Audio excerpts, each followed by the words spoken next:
Hello dear student, how are you. कल यानी कि 20 फरवरी को आप लोगों का क्लास 12 का अकाउंटेंसी का जो एग्जाम होने वाला है, उसके लिए हम लोग जो मोस्ट इंपोर्टेंट एमसीक्यूज को कर रहे हैं, जिसमें हम आप लोगों को बोले थे कि 8 से 10 वीडियो लेकर के आएंगे, जिसमें से आपका सारा एमसीक्यू कंप्लीट हो जाएगा।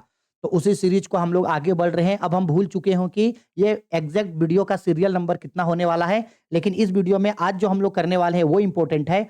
आज की इस वीडियो में हम करने वाले हैं, इस वीडियो में क्लास 12 का 2024 में अकाउंटेंसी का जो एग्जाम हुआ था, उस एग्जाम के मोस्ट इंपोर्टेंट मतलब उस एग्जाम के सारे इंपोर्टेंट एमसीक्यूज को करने वाले हैं।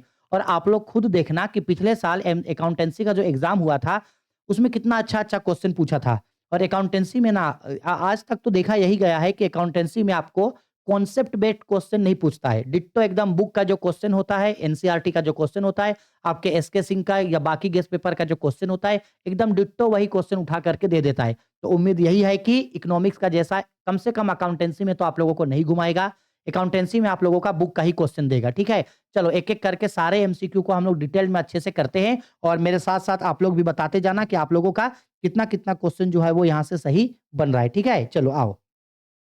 देखो, पहला क्वेश्चन हम लोगों को यहाँ बोल रहा है गुडविल इज। गुडविल क्या होता है, तो हम सबको पता है goodwill is an intangible asset. Goodwill क्या होता है, एक गुडविल हम लोगों के लिए एक इनटेंजिबल एसेट होता है। ठीक है, हिंदी में देखते हैं। हिंदी में हम लोगों को बोल रहा है ख्याति है, और इसका अगर पीडीएफ चाहिए होगा, या इससे पहले 75 थ्योरेटिकल क्वेश्चन का पीडीएफ चाहिए होगा, या मोस्ट इंपोर्टेंट 200 एमसीक्यू का पीडीएफ चाहिए होगा, तो सारा पीडीएफ हम आप लोगों को Rahul commerce academy Telegram channel पे फ्री में दे रहे हैं। फ्री में फ्री में फ्री में, बस आप लोग टेलीग्राम चैनल को ज्वाइन कर लो। वहां सारा पीडीएफ एनोटेशन के साथ आप लोगों को हम दे रहे हैं। वहां से लेकर के एकदम धूम मचा करके पढ़ो। ठीक है, और मेरा थोड़ा सा तबीयत खराब है, इसलिए हम थोड़ा सा स्लो स्लो बोलेंगे, तो आप लोग थोड़ा सा मैनेज कर लेना है यहाँ। ठीक है ना। ख्याति क्या होता है, तो ख्याति एक अमूर्त संपत्ति होता है, जिसको देखा या छुआ नहीं जा सकता है, लेकिन ख्याति का एक मौद्रिक मूल्य होता है। आगे आते हैं क्वेश्चन नंबर 2 पे। अब देखो क्वेश्चन नंबर 2 पे हम लोगों को क्या बोल रहा है यहाँ पे। In the absence of any agreement, the profit and losses of the firm are shared. अगर कभी भी पार्टनरशिप फार्म में पार्टनरशिप एग्रीमेंट नहीं होगा, तो उस समय प्रॉफिट एंड लॉस को कैसे बांटेंगे, तो जितने भी पार्टनर्स होंगे उन सभी लोगों के बीच इक्वल रेशियो में बांटा जाता है। किस रेशियो में, इक्वल रेशियो। हिंदी में बोल रहा है किसी साझेदार किसी समझौते के अभाव में साझेदारी फार्म के लाभ हानि का विभाजन किया जाता है, तो लाभ हानि का विभाजन बराबर अनुपात में किया जाता है। अगर साझेदारी समझौता नहीं आए, तो जितने भी साझेदार हैं उनके बीच लाभ हानि का विभाजन बराबर अनुपात में कर दिया जाता है। क्वेश्चन नंबर 3 पे आते हैं। बोल रहा है at the time of admission of a new partner, general reserve appearing in the old balance sheet is transfer to. अगर कोई पार्टनरशिप फर्म में कोई पार्टनर का एडमिशन हो रहा है, एडमिशन का बात हो रहा है, तो एडमिशन के समय में बैलेंस शीट के अंदर में जो जनरल रिजर्व है, वो जनरल रिजर्व किसको मिलेगा, तो भाई एडमिशन का बात हो रहा है। तो एडमिशन में क्या होता है ना, बैलेंस शीट के अंदर जो भी चीज हो, चाहे वो प्रॉफिट एंड लॉस हो हम लोगों का, या हम लोगों का जनरल रिजर्व हो, या तो फिर गुडविल हो, या यहाँ तक कि हम लोगों का रिवैल्यूएशन अकाउंट में जो भी प्रॉफिट एंड लॉस होता है, ये सारा चीज जो होता है हम लोगों को ओल्ड पार्टनर को मिलता है। न्यू पार्टनर को कुछ नहीं मिलेगा। एडमिशन में सारा चीज ओल्ड पार्टनर को मिलता है। ठीक है, तो ये पार्टनर्स कैपिटल अकाउंट में जाएगा। कौन से पार्टनर का, ओल्ड पार्टनर का जाएगा। Partners capital account, partners account of old capital. और यही अगर बात रिटायरमेंट का करता, तो याद रखना रिटायरमेंट में ओल पार्टनर, ओल मतलब सबको, सबको मिलता। ठीक है, हिंदी में बोला जा रहा है नए साझेदार के प्रवेश पर पुराने तुलन पत्र में दर्शाए गए सामान्य संचय को हस्तांतरित किया जाता है। तो किसके बीच हस्तांतरित किया जाएगा, ये पुराने साझेदारों के पूंजी खाते में हस्तांतरित किया जाता है। ठीक है, आगे नेक्स्ट आते हैं क्वेश्चन नंबर 4 पे। 4 नंबर पे बोल रहा है the liability of member in company is. देखो कंपनी बोला, अगर यही पार्टनरशिप फार्म बोलता, तो पार्टनरशिप फार्म में होता है अनलिमिटेड। अनलिमिटेड किसमें होता है, फार्म में। अनलिमिटेड होता है पार्टनरशिप फार्म में। लेकिन यहाँ पार्टनरशिप फार्म तो नहीं बोल रहा है, यहाँ बोल रहा है कंपनी में। तो कंपनी में जो लोग काम करते हैं, मेंबर्स होते हैं, उनके लाइबिलिटी लिमिटेड होते हैं। क्या होता है, लिमिटेड। लेकिन अगर फार्म का बोलता तब अनलिमिटेड करते हम लोग। ठीक है, बोल रहा है एक कंपनी में सदस्यों का दायित्व होता है, तो एक कंपनी में सदस्यों का जो दायित्व होता है वो सीमित होता है, और असीमित दायित्व पता है कहाँ होता है, साझेदारी फार्म में। साझेदारी फार्म में साझेदारों का दायित्व असीमित होता है। साझेदारी फार्म में साझेदारों का दायित्व मेरा असीमित होता है। ठीक है, आगे नेक्स्ट बोल रहा है करंट लाइबिलिटी इंक्लूड। एक बैलेंस शीट के अंदर हम लोग जो करंट लाइबिलिटी दिखाते हैं, उसमें किसको किसको जोड़ते हैं। चलो, सन्ड्री क्रेडिटर, हाँ ये करंट लाइबिलिटी होता है। आउटस्टैंडिंग एक्सपेंसेस, ये भी होता है। बिल्स पेबल, ये भी होता है। तो इसका राइट आंसर होगा option number D, all of this. ठीक है, all of this, option number D. बोल रहा है यहाँ पे चालू दायित्वों में शामिल होता है तो विविध लेनदार भी शामिल होते हैं, आदत व्यय भी होते हैं, देय बिल भी होते हैं, यानी इनमें से सभी।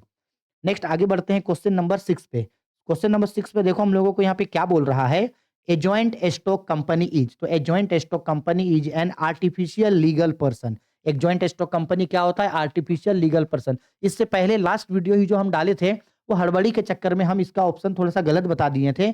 इसका आंसर देख लेना, एक कंपनी जो होता है वो आर्टिफिशियल लीगल पर्सन होता है। ठीक है, यानी एक कंपनी, एक संयुक्त कंपनी या एक कंपनी क्या होता है, तो ये एक वैधानिक कृत्रिम व्यक्ति होता है। ऑप्शन नंबर ए इसका राइट आंसर होगा। ठीक है, आगे नेक्स्ट क्वेश्चन देखो, यहाँ पे हम लोगों को बोल रहा है कि bonus shares are issued to, 7 number है। ये बोनस शेयर जो है वो किसको इश्यू किया जाता है, तो बोनस शेयर मेरा इक्विटी शेयर होल्डर्स के लिए इश्यू किया जाता है। बोनस शेयर किसके लिए इश्यू किया जाता है, इक्विटी शेयर होल्डर के लिए इश्यू किया जाता है। बोनस शेयर का निर्गमन किया जाता है समता अंशधारियों के लिए, किसके लिए, समता अंशधारियों के लिए। आगे बढ़ते हैं नेक्स्ट क्वेश्चन में 8 नंबर पे, डिवेंचर्स होल्डर रिसीव्ड, एक कंपनी के जो डिवेंचर्स होल्डर होते हैं उन्हें क्या मिलता है, तो डिवेंचर्स होल्डर को इंटरेस्ट मिलता है। और जो डिविडेंड होता है ये शेयर होल्डर्स को मिलता है। डिविडेंड किसको मिलता है मेरा, डिविडेंड मेरा शेयर होल्डर्स को मिलता है। ठीक है, ऋण पत्रधारियों को क्या मिलता है, तो ऋण पत्रधारियों को हम लोगों का, ऋण पत्रधारियों को हम लोगों का ब्याज मिलता है। और अगर लाभांश बोलता तो लाभांश हम लोगों का मिलता है अंशधारियों को। लाभांश किसको मिलता है, तो लाभांश हम लोगों को मिलता है अंशधारियों को। ठीक है, आगे नेक्स्ट क्वेश्चन में बोल रहा है हम लोगों का, which of the following is not A part of financial statement of A company. यहां से कौन जो है वो कंपनी के फाइनेंशियल स्टेटमेंट पे शामिल नहीं होता है, तो भाई प्रॉफिट एंड लॉस स्टेटमेंट ये तो शामिल होता है। बैलेंस शीट भाई ये भी तो फाइनेंशियल स्टेटमेंट में बनता है, यानी हम लोगों का ये जो लेजर है, लेजर अकाउंट, ये हम लोगों का फाइनेंशियल स्टेटमेंट पे नहीं बनता। फाइनेंशियल स्टेटमेंट पे यही दो चीज बनता है हम लोगों का। ठीक है, प्रॉफिट एंड लॉस स्टेटमेंट और दूसरा बैलेंस शीट। देखो यहाँ बोल रहा है निम्नलिखित में से कौन सा कंपनी का वित्तीय विवरण का भाग नहीं है, तो कंपनी का वित्तीय विवरण का भाग नहीं है मेरा यहाँ पे लेजर खाता। बाकी लाभ हानि विवरण खाता और आर्थिक चिट्ठा जो होता है वो कंपनी का विवरण, वित्तीय विवरण का भाग होता है। 10 के बाद आते हैं, 9 के बाद आते हैं क्वेश्चन नंबर 10 में। बोल रहा है profitability ratio is generally show in. अगर आप लोगों को याद होगा तो प्रॉफिटेबिलिटी रेशियो में हम लोग जितने भी क्वेश्चंस को बनाते हैं, चाहे वो ग्रॉस प्रॉफिट रेशियो है हम लोगों का, या तो फिर प्रॉफिट रेशियो है, ऑपरेटिंग प्रॉफिट रेशियो है, जितना भी प्रॉफिटेबिलिटी रेशियो में आंसर आता है वो सबका आंसर हम लोग परसेंटेज में दिखाते हैं। सबका आंसर परसेंटेज में। आप हमको कमेंट करके बताओ कि ऑपरेटिंग या अकाउंटिंग रेशियो में किसका आंसर हम लोग टाइम्स में दिखाते हैं, टाइम्स में हम लोग किसका आंसर दिखाते हैं, नीचे हमको कमेंट करके बताओ। बोला है लाभप्रदता अनुपात में सामान्यतः प्रदर्शित किया जाता है प्रतिशत में। आपको बताना है कि गुना में, यानी कि टाइम्स में जो है वो किसका आंसर हम लोग दिखाते हैं। ये हो गया हम लोगों का 10 नंबर। ठीक है, थोड़ा सा यहाँ पे एनोटेशन गलती हो गया फोटो खींचने में। 10 के बाद हम लोग आते हैं 11 नंबर पे, ये रहा 11 नंबर। ठीक है, फिर हम लोग ऊपर जाएंगे, थोड़ा सा ऊपर नीचे हो गया। ठीक है ना, चलो देखो 11 नंबर में बोल रहा है cash flow statement is related to, तो कैश फ्लो स्टेटमेंट जो है वो अकाउंटिंग स्टैंडर्ड 3 से रिलेटेड होता है। रोकड़ प्रवाह विवरण का संबंध होता है लेखांकन मानक 3 से। ठीक है, लेखांकन मानक 3 से। आते हैं क्वेश्चन नंबर 12 में। 12 नंबर पे बोल रहा है फाइनेंशियल स्टेटमेंट आर, एक कंपनी का जो फाइनेंशियल स्टेटमेंट होता है वो रिकॉर्डिंग एस्पेक्ट्स होता है, यानी हम लोग फाइनेंशियल स्टेटमेंट पे चाहे statement of profit and loss बनाए या हम लोग बैलेंस शीट बनाए, हर चीज को रिकॉर्ड करके रखते हैं। इसलिए फाइनेंशियल स्टेटमेंट जो है वो हम लोगों का एक रिकॉर्ड स्टेटमेंट होता है। हो गया 12 नंबर। अब देखो 12 का जो हिंदी है वो हम लोगों को ऊपर मिलेगा। ठीक है ना, 12 का हिंदी हम लोगों को थोड़ा सा ऊपर मिलेगा। ये रहा 12 का हिंदी हम लोगों का। ठीक है, बोला जा रहा है कि वित्तीय विवरण होते हैं, तो वित्तीय विवरण जो है एक अभिलेख तथ्य होते हैं। ठीक है, अभिलेख तथ्य, क्योंकि वहां पे सारे चीजों को हम लोग लिख करके रखते हैं। आगे आते हैं क्वेश्चन नंबर 13 पे। 13 नंबर पे बोल रहा है शेयर कैन बी फॉरफिटेड, एक शेयर को फॉरफिटेड कब करते हैं, तो किसी भी शेयर को फॉरफिटेड हम लोग तब करते हैं for non payment of call money, अगर वो किसी कॉल का पैसा नहीं देगा शेयर होल्डर, तब उसके शेयर को फॉरफिटेड कर लेंगे। ठीक है, अब देखो ये जो 13 नंबर है, 13 नंबर का आंसर हम लोग मतलब हिंदी हम लोगों को यहाँ मिलेगा। ठीक है, थोड़ा सा हम जब इसका एनोटेशन आपको देंगे, मतलब ये जो पीडीएफ हम अभी टेलीग्राम पे भेजेंगे आप लोग को, थोड़ा सा देख लेना। हाँ, अंशों का हरण किया जाता है, तो अंशों का हरण तभी किया जाता है जब कंपनी कोई मांग राशि करे, यानी कोई पैसा मांगे और उसको भुगतान ना मिले, यानी मांग राशि के भुगतान ना करने पर अगर कोई शेयर होल्डर किसी शेयर का पैसा नहीं देगा तब उसके शेयर को फॉरफिटेड किया जाता है। आगे current asset on the asset side of balance sheet of A company include, यानी एक कंपनी के करंट एसेट में यहाँ से कौन कौन चीज आता है, तो सन्ड्री डेटर करंट एसेट होता है, cash in hand current asset होता है और स्टॉक भी हम लोगों का करंट एसेट होता है। यानी राइट आंसर हो जाएगा ऑल ऑफ दीज, इनमें से सभी। कंपनी के आर्थिक चिट्ठे के संपत्ति पक्ष में चालू संपत्ति में शामिल किया जाता है किसको? विविध लेनदार को भी करेंगे, हाथ में रोकड़ और स्कंद को भी करेंगे, यानी ऑप्शन नंबर डी हम लोगों का राइट आंसर होगा। आगे आते हैं क्वेश्चन नंबर 15। 15 पे बोल रहा है cash flow statement is based on, ये इंपॉर्टेंट क्वेश्चन है। कैश फ्लो स्टेटमेंट जो है वो कैश बेसिस ऑफ अकाउंटिंग पे बेस्ड है। ठीक है, याद है ना? कैश फ्लो स्टेटमेंट जब हम लोग बनाते हैं तो हमेशा हम लोग वहां पे कैश से रिलेटेड ट्रांजेक्शन्स को ही दिखाते हैं, कोई ड्यू ट्रांजेक्शन्स नहीं दिखाते हैं कैश फ्लो स्टेटमेंट पे। क्या केस आया, क्या केस गया, कहाँ से आया, कहाँ गया, बस इसी चीज को दिखाते हम लोग। बोल रहा है आगे रोकड़ प्रवाह विवरण आधारित होता है सिर्फ लेखांकन का रोकड़ आधार पे ये हम लोगों का आधारित होता है। Next question 16 number, interest on partners capital is, interest on partners capital जो होता है वो एप्रोप्रिएशन होता है। ठीक है, यानी एप्रोप्रिएशन का मतलब होता है कि जब कंपनी को प्रॉफिट होगा तभी इंटरेस्ट ऑन कैपिटल मिलेगा, नहीं तो नहीं मिलेगा। चलो यहाँ पे हिंदी में देखो क्या बोल रहा है, साझेदारी के पूंजी पर ब्याज क्या होता है? विनियोजन होता है। साझेदारों को अगर लाभ मिलेगा तभी पूंजी में ब्याज मिलेगा, नहीं तो नहीं मिलेगा। नेक्स्ट आते हैं question number 17। In the absence of partnership deed partner shall, अगर पार्टनरशिप डीड नहीं रहेगा तो क्या होगा? ऑप्शन ए बोल रहा है बी पेड सैलरी, क्या सैलरी दिया जाएगा? नहीं भाई, पार्टनरशिप डीड नहीं है तो सैलरी नहीं दिया जाएगा। नोट बी पेड सैलरी, हाँ सैलरी नहीं दिया जाएगा, सही बात है। तो हम लोगों का ऑप्शन नंबर बी इसका राइट आंसर होगा।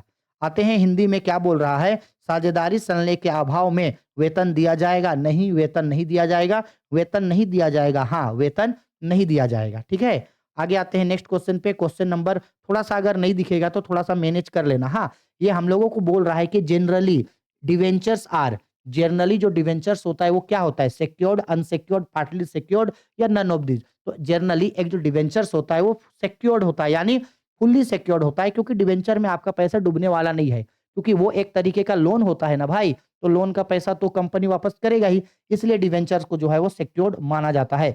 साधारणतः ऋण पत्र क्या होते हैं? सुरक्षित स्वभाव के होते हैं, क्योंकि उसका पैसा नहीं डूबता है। ये हम लोगों को फॉर्मूला पूछ रहा है, sacrifice ratio is equal to, तो हमको पता है sacrifice ratio is equal to old ratio minus new ratio, है ना? इजी फॉर्मूला था। त्याग अनुपात किसके बराबर होता है? तो पुराना अनुपात माइनस नया अनुपात होता है त्याग अनुपात। हम तो आप लोग को सजेस्ट करेंगे कि जब आप लोग अकाउंटेंसी के एमसीक्यूज को बनाओगे ना, तो हिंदी के साथ साथ एक बार उसका इंग्लिश में भी क्वेश्चन जरूर पढ़ना, क्योंकि कई बार ऐसा होगा कि हिंदी से ज्यादा जल्दी आपको इंग्लिश पढ़ के समझ में आएगा। बोल रहा है which one of the following is not a non cash item, non cash item कौन नहीं है, यानी कौन कैश आइटम है? तो कैश सेल्स जो है हम लोगों का कैश आइटम है। बाकी गुडविल रिटर्न अप और डेप्रिसिएशन, ये डेप्रिसिएशन और नीचे क्या है, ये दोनों जो है हम लोगों का ए बी और सी, ये हम लोगों का नन कैश आइटम है। ये बोला कौन नन कैश आइटम नहीं है? बोल रहा है निम्नलिखित में से कौन गो गैर रोकड़ मद नहीं है? तो यहाँ पे नगद विक्रय गैर रोकड़ मद नहीं है, क्योंकि ये रोकड़ मद है। आगे बोल रहा है फाइनेंशियल स्टेटमेंट डिस्क्लोज, बोल रहा है कि फाइनेंशियल स्टेटमेंट क्या दर्शाता है? तो फाइनेंशियल स्टेटमेंट जो है वो मॉनेटरी इंफॉर्मेशन को दर्शाता है। मॉनेटरी मतलब होता है मौद्रिक, पैसे से रिलेटेड चीजों को दिखाता है। एसेट कितना रुपया का है, कैपिटल कितना रुपया का है, लाइबिलिटी कितना का है, करंट एसेट में कौन कौन कितना कितना का है, फिक्स एसेट में कौन कौन फिक्स एसेट कितना कितना रुपया का है, ये सबको दिखाता है। हिंदी में देखिए क्या बोल रहा है, वित्तीय विवरण प्रदर्शित करती है। तो वित्तीय विवरण जो है हम लोगों का वो मौद्रिक सूचनाओं को प्रदर्शित करती है कि कंपनी के पास मौद्रिक स्थिति क्या है। ठीक है, एसेट, कैपिटल, लाइबिलिटी वो कितने कितने रुपया का है, ये दिखाता है। आगे आते हैं क्वेश्चन नंबर 22 पे। क्वेश्चन नंबर 22 पे बोल रहा है partnership current account is prepaid when capital of A partner is maintain under. बोल रहा है कि पार्टनर्स कैपिटल अकाउंट कब बनाया जाता है? पार्टनर्स करेंट अकाउंट कब बनाएंगे? मतलब दो तरीके का अकाउंट होता है ना, एक होता है फ्लक्चुएटिंग कैपिटल और एक होता है फिक्स्ड कैपिटल। तो बोल रहा है हम लोगों को कि कब कब हम लोग करेंट अकाउंट खोलते हैं। तो देखो इसके लिए हम नोट्स आप लोगों को लिखवा रहे हैं, इसको आप साइड में आप इसको नोट्स जरूर लिख लीजिएगा। जब हम लोगों का कैपिटल ना फ्लक्चुएटिंग होगा, क्या होगा? फ्लक्चुएटिंग, तो सिर्फ एक ही अकाउंट खुलता है हम लोगों का, कैपिटल अकाउंट। क्लियर? और जब फ्लक्चुएटिंग मतलब होता है परिवर्तनशील, हिंदी में भी यही लिख दे रहे हैं। याद रखना जब हम लोगों का पूंजी जो होगा वो परिवर्तनशील होगा, परिवर्तनशील, तो एक ही अकाउंट खोला जाता है हम लोगों का, वो होता है पूंजी खाता, यानी कि करेंट अकाउंट। और जब हम लोगों का कैपिटल फिक्स्ड हो जाता है, फिक्स्ड मतलब होता है अस्थाई, फिक्स्ड मतलब अस्थाई जब होता है, तो इस कंडीशन पे हम लोग दो अकाउंट खोलते हैं। एक खोलते हैं हम लोग कैपिटल अकाउंट, एक खोलते हैं हम लोग कौन सा अकाउंट? अरे यार, एक होता है हम लोगों का कैपिटल अकाउंट जिसको हम लोग बोलते हैं पूंजी खाता, ठीक है? कैपिटल अकाउंट देखो ये ना पता नहीं क्या होता है इसको बीमारी, पूंजी खाता और दूसरा होता है हम लोगों का करेंट अकाउंट। कौन सा अकाउंट? करेंट अकाउंट जिसको हम लोग बोलते हैं चालू खाता। गजब है इसका ड्रामा होता है।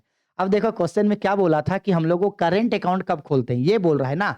तो देखो फ्लक्चुएटिंग रहेगा तो सिर्फ कैपिटल अकाउंट खोलेंगे, तो करंट अकाउंट सिर्फ तभी खोलेंगे ना जब कैपिटल क्या रहे, करंट अकाउंट हम लोग ये करंट अकाउंट हम लोग तभी खोलेंगे ना जब कैपिटल क्या रहे, फिक्स्ड रहे। क्या रहे? कैपिटल फिक्स्ड रहे। तो जब कैपिटल फिक्स रहता है तभी हम लोग जो है वो करंट अकाउंट खोलते हैं, नहीं तो नहीं खोलते हैं।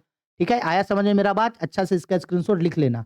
हिंदी में भी सेम बोला है कि साझेदारों के चालू खाता कब बनाया जाता है? जब साझेदारों का पूंजी कैसा रखा जाता है? अस्थायी रखा जाता है और सिर्फ परिवर्तनशील है, तो यहाँ सिर्फ पूंजी खाता खोला जाता है, यानी सिर्फ कैपिटल अकाउंट। आगे बढ़ते हैं नेक्स्ट क्वेश्चन पे। क्वेश्चन नंबर 23 में बोल रहा है कि general reserve account always show. ये जो जनरल रिजर्व होता है वो हमेशा कौन बैलेंस दिखाता है? तो जनरल रिजर्व हमेशा क्रेडिट बैलेंस दिखाता है, याद रखना। जनरल रिजर्व हमेशा कौन सा बैलेंस दिखाता है? क्रेडिट बैलेंस दिखाता है। ठीक है, इंपॉर्टेंट क्वेश्चन है कि सामान्य कि क्वेश्चन में क्या बोल रहा है? सामान्य संचय खाता हमेशा दर्शाता है आपका क्रेडिट बैलेंस, क्रेडिट बैलेंस। आगे बोल रहा है फाइनेंशियल एनालिसिस इज यूजफुल। हम लोग जब एक कंपनी का फाइनेंशियल एनालिसिस बनाते हैं तो उसका फायदा किसको मिलता है? तो सर सबको मिलता है उसका फायदा, इन्वेस्टर्स को भी मिलता है, शेयर होल्डर्स को भी और डिबेंचर होल्डर। हाँ, लेकिन ये अलग बात है अगर कुछ क्वेश्चन में ये बोलता कि फाइनेंशियल स्टेटमेंट स्पेशल किसके लिए बनाते, तो लिखेंगे शेयर होल्डर। ठीक है, लेकिन इसका फायदा मिलता सबको है। वित्तीय विश्लेषण उपयोगी है किसके लिए? सबके लिए, विनियोगकर्ताओं के लिए भी, अंशधारियों के लिए भी और ऋण पत्रधारियों के लिए भी, सबके लिए।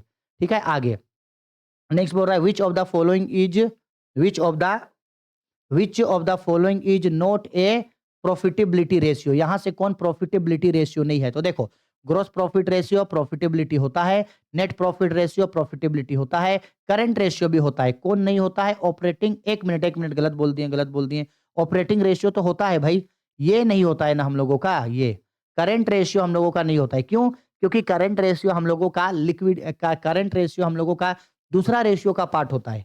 आया समझ में? बाकी gross profit ratio, net profit ratio और ऑपरेटिंग प्रॉफिट रेशियो ये हम लोग का ऑपरेटिंग प्रॉफिटेबिलिटी रेशियो में आता है। निम्नलिखित में से कौन लाभदायकता अनुपात नहीं है? तो अभी हम लोग पढ़े थे चालू अनुपात जो है ये हम लोगों का लाभदायकता अनुपात नहीं है। क्लियर बात है मेरा? ठीक है, आगे नेक्स्ट क्वेश्चन नंबर देखो 26 पे क्या बोल रहा है हम लोगों को।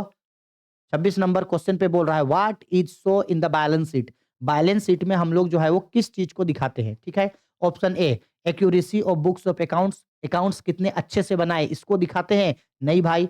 प्रॉफिट और loss of a specific period, एक निश्चित समय में कंपनी को क्या प्रॉफिट एंड लॉस हुआ, क्या बैलेंस शीट हमको ये बताता है? नहीं। Financial position of a specific date, हाँ ये हमको बताता है कि एक निश्चित समय में कंपनी का फाइनेंशियल पोजीशन क्या है, कंपनी के पास एसेट कितने का है, कैपिटल कितने का है, लायबिलिटी कितने का है, ये बताता है। ठीक है, तो यही हम लोगों को क्वेश्चन में बोल रहा है स्थिति विवरण क्या प्रदर्शित करता है? तो ये प्रदर्शित करता है निश्चित तिथि पर कंपनी का वित्तीय स्थिति बताता है कि कंपनी के पास एक्चुअल में पैसा कितना है, एसेट, कैपिटल, लायबिलिटी कितना कितने का है।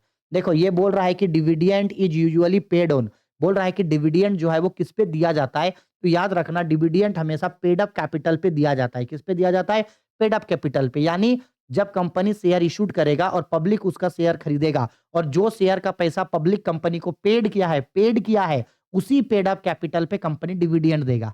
ठीक है, आया मेरा बात समझ में? लाभांश सामान्यता किस पे दिया जाता है? तो लाभांश सामान्यता जो है वो हम लोगों का प्रदत्त पूंजी पर दिया जाता है। ठीक है, कौन से पूंजी पे मिलेगा? हम लोगों को हमेशा प्रदत्त पूंजी पे मिलेगा, यानी कोल्ड अप कैपिटल पे मिलेगा, पेड अप कैपिटल पे मिलेगा। डिवेंचर इज ए, याद रखना बहुत इंपॉर्टेंट क्वेश्चन है, debenture is a loan certificate. अगर नहीं दिखता है तो हम सामने में लिख दे रहे हैं कि debenture is a loan certificate. Important question है, इस बार फिर से एग्जाम में पूछ सकता है हम लोगों को। ऋण पत्र होता है, ऋण पत्र क्या होता है? तो ऋण पत्र एक ऋण का प्रमाण पत्र है। ऋण पत्र क्या है? एक ऋण का प्रमाण पत्र है। आगे आते हैं 29 नंबर क्वेश्चन पे। Premium on redemption of debenture account is a, premium on redemption of debenture account क्या होता है हम लोगों के लिए? देखिए premium on redemption of debenture is, तो याद रखना premium on redemption of debenture is a liability. और अगर ये बोलता कि premium on redemption of debenture account is a, ये कौन सा अकाउंट होता है? तो याद रखना premium on redemption of debenture is a personal account. याद रखना इन चीजों को। आया मेरा बात समझ में? ये दो चीज आपको याद रखना होगा, ये दो चीज आपको याद रखना होगा। ठीक है, चलो आगे बोलते हैं। आगे क्या बोल रहा है क्वेश्चन में? ऋण पत्र के शोधन पर अधिलाभ खाता क्या है? दायित्व है। और अगर पूछता कि ऋण पत्र के शोधन पर अधिलाभ खाता क्या होता है, तो आप इसको बोलते हैं व्यक्तिगत खाता है। कौन सा खाता है? व्यक्तिगत खाता है, यानी कि पर्सनल अकाउंट है। याद रखना इसको। लास्ट क्वेश्चन पे आते हैं। बोल रहा है कि expenses on dissolution of a firm are called, यानी एक फार्म का डिजुलेशन करते समय एक्सपेंसेस हुआ है, उसको क्या बोलते हैं? उसको हम लोग रियलाइजेशन एक्सपेंसेस बोलते हैं। क्या बोलते हैं? रियलाइजेशन एक्सपेंसेस बोलते हैं। लास्ट क्वेश्चन है, फार्म के समापन पर होने वाले व्यय को वसूली व्यय कहा जाता है। ठीक है, इसके नीचे जो है वो हम लोगों का सब्जेक्टिव क्वेश्चन है पार्ट बी में। तो हम इसका पीडीएफ आप लोगों को टेलीग्राम चैनल पे दे रहे हैं। आप इसका सब्जेक्टिव अगर बनाना चाहो तो आप इसका एक बार सब्जेक्टिव जरूर बना लेना। ठीक है, चलो ये वीडियो खत्म हो गया। ऐसे ही और 2-4 वीडियो और अपलोड करेंगे। और हाँ, हम मोस्ट इंपोर्टेंट 200 एमसीक्यू जो टेलीग्राम चैनल पे दिए हैं, प्लीज आप लोग जा करके उसको एक बार जरूर कर लो, क्योंकि हमको तबियत ना अंदर से बहुत मतलब एनर्जी लग ही नहीं रहा है हमको। तो अगर मान लो किसी कारण से हम वीडियो अपलोड नहीं कर पाए, तो कम से कम आप लोग उस पीडीएफ को पढ़ लो, क्योंकि वहां से बहुत सारा क्वेश्चंस इंपॉर्टेंट है जो आपके एग्जाम पेपर के लिए जरूरी है। तो उसको कर लो, और अगर हमको अच्छा लगेगा तो हम उसका 200 एमसीक्यू हम आप लोगों को बता देंगे। ठीक है, चलो।